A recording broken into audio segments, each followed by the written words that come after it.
breaking news, breaking news. Thank you for tuning in. Juanita Mecca Audio. Please like, subscribe, hit that bell. I want to talk to you about this Diddy trial. As we know, Diddy's trial has begun. As I told you in my last Diddy video, I wanted to keep a little track on it so I can make sure we all be on point with the 1, 2, 1, 3, and see what's happening. Now, before I begin, like, subscribe, my father's channel, Unique Mecca Audio. Please show us love. Don't just watch the video, subscribe to the channel, like the video, hit us in the comments. Hit me with a bucket hat in the comments if you're feeling what I'm doing. You know what I'm saying? Let me know. I want to communicate. Now, before we jump right in this, I got to get y'all ready with my little intro. So let's go. Keep it going, keep it going, keep it going, keep it going. Keep it going, keep it going, keep it going, keep it going, keep it going, keep it going. Keep it going.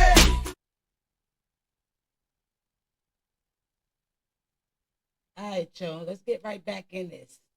Now, this Diddy trial is way too big not to follow, because I'm pretty sure as much of us out there that was out there doing the little Diddy dance, you know what I mean? Listening to all his greatest hits. So we need to know what's happening, because we've been jamming for way too long. We've been following you way too long. So I want to know what it is.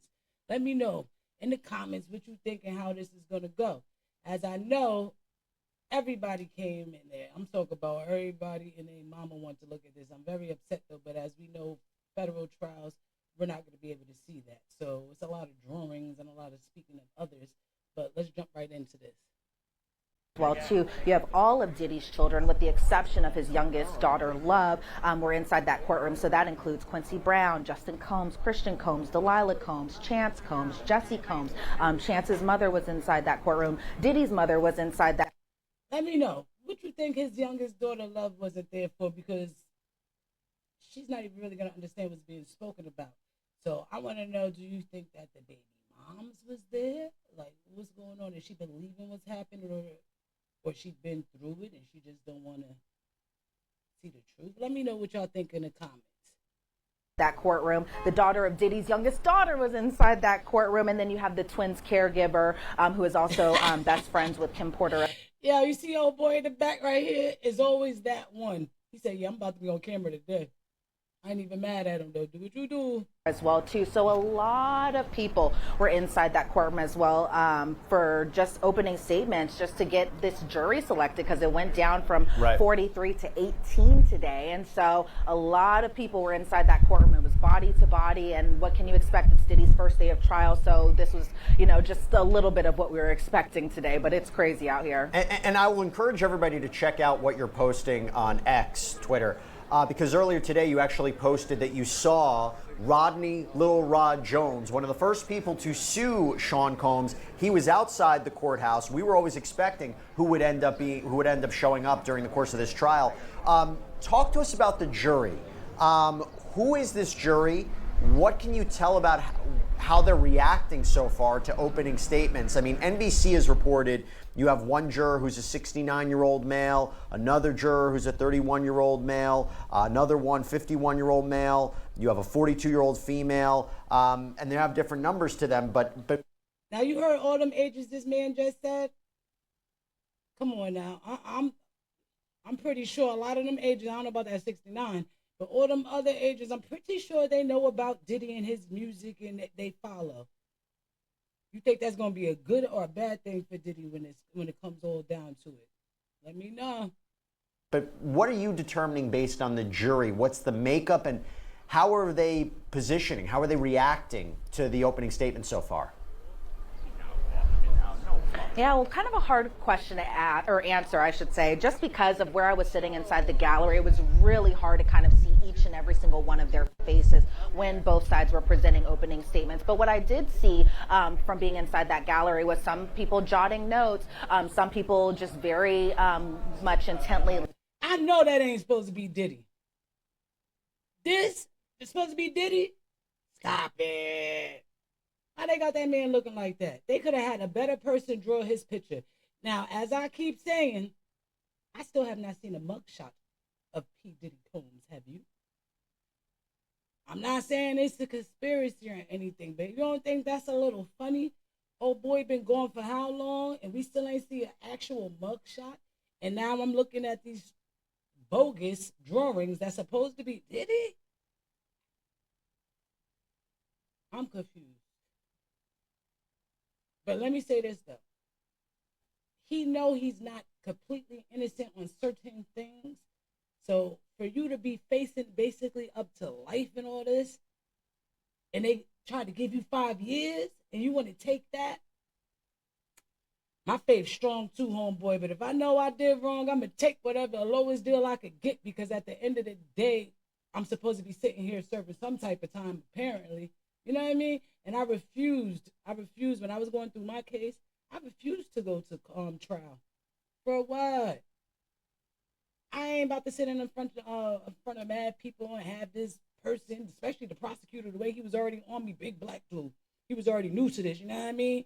He wanted to get true to this, so he wanted to roll with whatever he could get to pit me down, railroading me heavy.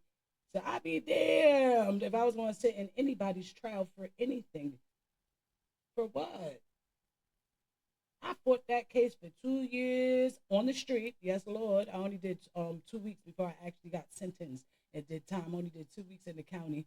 Oh, that was an experience up by itself. Let me tell you. So many things happened within them 2 weeks. It was like during the time when Barack Obama, he just got, into the house. When we found out it was him, the damn Sandy hit. So I had to be locked up instead of me being in the pod. I was in the pod for like 2 days, guys. After me being in the pod, the damn thing hit. They had to use the generator because Sandy took over everything, and I wasn't even outside to see it. So God bless everybody that went through it and survived the big up. But I was up in a cell, okay, stuck with this one Asian lady that her gas was ridiculous. It didn't smell, but every morning, can't tell you the time because every day felt like the same. We was locked in for 23 hours, only came out for an hour to shower and use the phone real quick. Oh, girl, every morning, I know it was still dark. She used to go to that toilet that was in the same room and just, I'm talking about the noises was absurd. I wish I had a little fart noise on my thing because this shit was like, I used to look at her like, yo, what's wrong with you? And she always used to apologize. I can't even think about none of this right now. I'm like, this is just too much. Like, I'm mad I'm in here. So I'm very surprised he did not take that 5 years.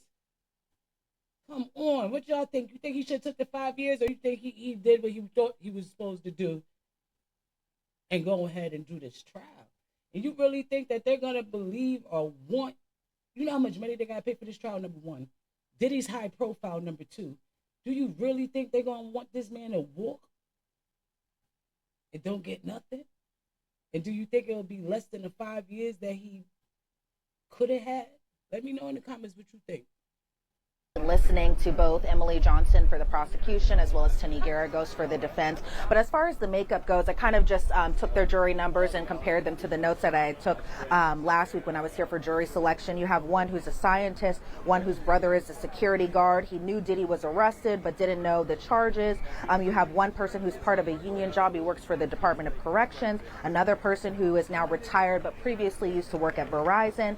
You had another person whose friend is a detective, son is a security guard. But, you know, as far as the defense was kind of making their objections today as far as jury selection goes, and, you know, just kind of the objections they made that, you know, the government was striking 7 black jurors, that type of thing. There were still black jurors that are going to be serving on this panel who are going to be making making the decisions going into those deliberations. So from what I saw of the jury makeup as a whole, it really was a diverse group of men and women of all different ages, all different walks of life as well too.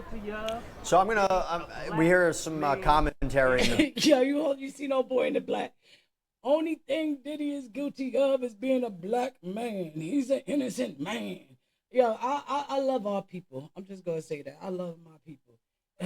Any chance we get to be in that little spotlight, we showing our ass and we showing it right. You heard me? All right, let me jump back into this. I'm sorry, because old boy was real funny for me. back right there. Obviously, I think there's going to be a lot of commentary when it comes to this case. But Elizabeth, you know, we counted up right now. I believe we, as we're looking into this, we're counting up how many men there are. I believe there's 8 men, 4 women on this jury, all different ages. None of them younger than 30 years old. Take that for what it is. A little bit of older individuals as well. But I think it's really interesting when you talk about what we saw today with opening statements, right? And by the way, just to reiterate something that you mentioned before, the first argument we heard from the defense today was saying that the prosecution, they raised what's called a Batson challenge to their preemptory challenges, saying you're striking jurors based on race, which is improper. The judge didn't side with it. They got a jury selected. Talk about opening statements. I want to start with the prosecution. Emily Johnson, what was the main theme of today, and did you learn something new? And Elizabeth, you're going to have to talk a little bit louder because that guy behind you is incredibly loud. So what was the theme of Emily Johnson's opening statement, and did you learn anything new? Anybody that might testify? Yeah, so, you know, obviously we've been following this case from the beginning, from the time that Cassie had first dropped her civil lawsuits against Diddy. And so a lot of this stuff that we were listening to from Emily Johnson was expected, right? You know, she starts off with saying, this is Sean Combs. He's a cultural icon, a businessman. He's larger than life. But then she went and kind of talked about the defendant's crimes, the defendant being Diddy, that went past 20 years, you know, kidnapping, allegations of arson, allegations of drug trafficking, sex crimes, obstruction. You know, they were talking about one specific night. Now you see Denny team now? We got 1, 2, 3, 4. Heavy on them.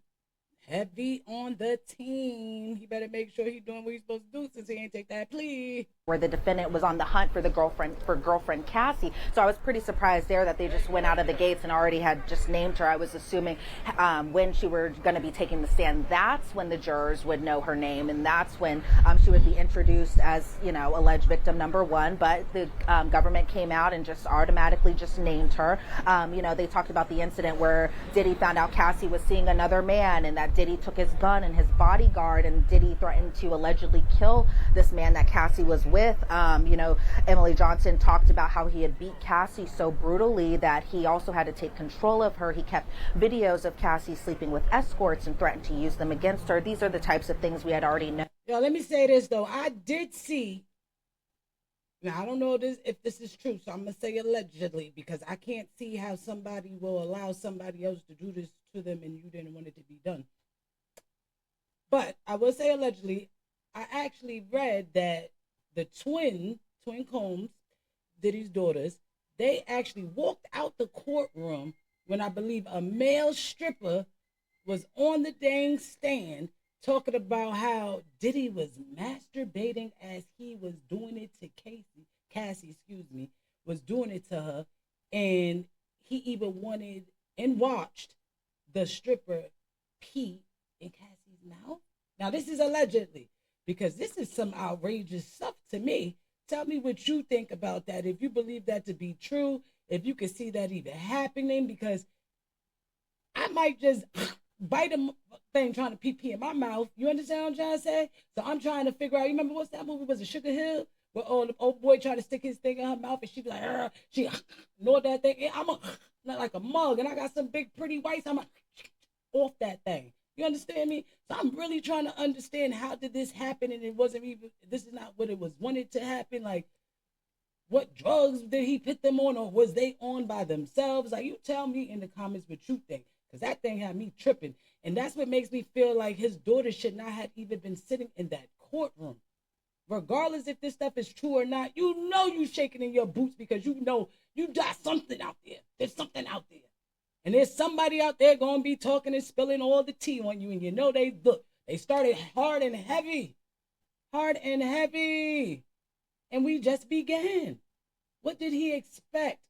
Like, it's beautiful his kids is showing up, giving him support. But do you really want them? And let's be happy this is not filmed. Because do you really want your kids to see exactly what these people are saying about you? Their father? Their Ben Boom Dada? Like, come on. You tell me what you think, because I think they should have stayed up out there. Like, the girls ain't even 18 yet. I don't even think they should have been in there. And the type of things they talk about his daddy They don't even need to know, regardless if they could read it or not. That could be avoided. But now you sitting here in the midst of it. I gotta hear it. Like, that's cray. But let's get back to known and were already kind of painted out inside those indictments that the government had written up and that type of sort. Diddy referring himself as a king, which is kind of ironic because he has a giant king crown on the back of his neck. Emily Johnson spoke about the defendant using his inner circle to manipulate women that for a while he watched, how his bodyguards kind of played, or bodyguards as well as employees kind of played a role into this alleged RICO conspiracy as well too. And she made it a point to say this case is not about a celebrity's private sex preferences, because that was something that the defense definitely kind of chalked it up to being just, that he lived an alternative lifestyle, that type of sort. And we'll talk about that more. And that's his business. But now, if other people was hurt by that business, then that's different.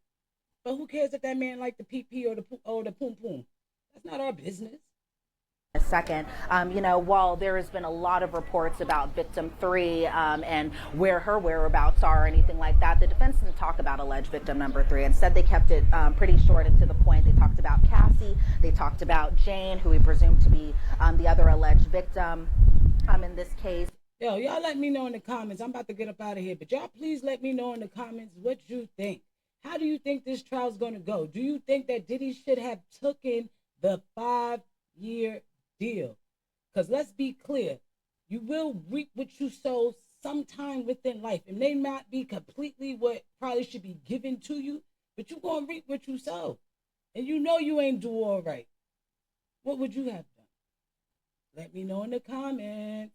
Yo, like, subscribe, hit that bell. Please don't just watch the video. Subscribe to the video. Like my video. You know what I'm trying to say? Show me support. Big Henry, what up? You already know. Boss Tucker, what up? Jessica, what up? I'm going to everybody that be showing me love on a continuous basis. I appreciate all of you. Blessings. Everybody stay up. Remember, every day is not guaranteed. So when you wake up, that's your first blessing of the day. What you do after that, that's on you. Get it right. Stay true to you. Put a bucket hat in the comments if you like what I'm doing. Like, subscribe. Unique Mecca Audio. You already know we out of here. Now I'm going to pitch you to my nice little tune while we say bye-bye.